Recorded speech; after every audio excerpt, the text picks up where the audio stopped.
Kota tanpa buku.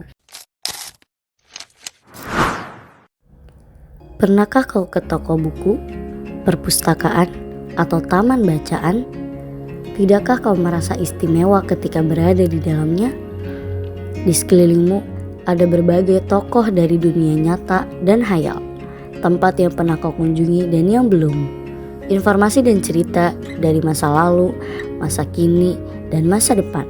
Semua berpadu, semua berada dalam genggamanmu. Saat berada di antara buku, tidakkah kau merasa menjadi raja dan ratu? Ruang dan waktu seolah menyatu tanpa batas. Kau bisa terbang, melewati sekat dan melewati berbagai zaman. Kau bisa menyelam ke dalam samudra, melayang di angkasa, bercanda dengan aneka satwa, dan berkelana di tengah padatnya kota, juga di rimba raya.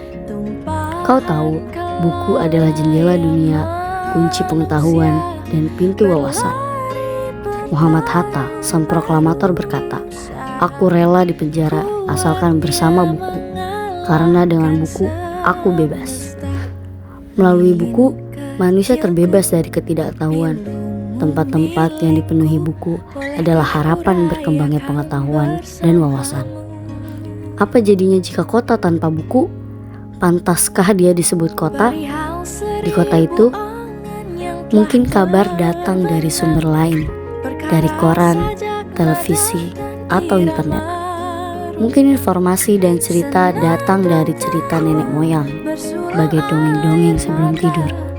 Irama warganya pun tiada beda, bangun pagi, bertebaran di muka bumi untuk berbagai keperluan, untuk kembali pulang siang atau sore harinya. Setelah itu, mereka berangkat tidur dan memulai lagi hari berikutnya. Semua serupa.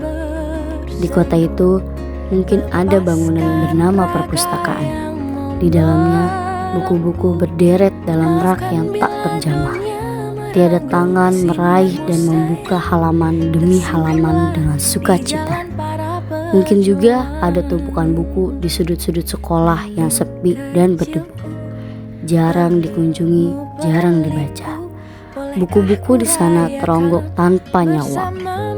Bagaimana dengan kotamu? Mungkin kau tinggal di tengah kota yang megah, atau di gang sempit, di desa terpencil, di sisi pesisir, atau di kaki gunung. Adakah perpustakaan, taman bacaan, atau toko buku di dekat rumahmu?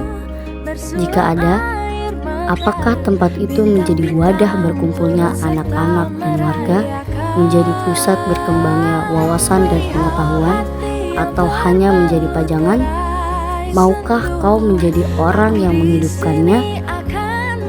Kau bisa mengunjunginya dan mengajak teman-teman membaca dan berbagi cerita di sana. Jadikan tempat itu sumber kegembiraan dan pengetahuan. Jika tempat itu belum ada, maukah kau menjadi orang yang mulai menghadirkannya? Kau bisa memulainya dari sebuah sudut di teras rumahmu. Ajak teman-temanmu memulai langkah baru. Jangan biarkan waktu berlalu tanpa buku. Siapapun dirimu, bersahabatlah dengan buku. Dia akan menjadi teman setiamu sepanjang waktu.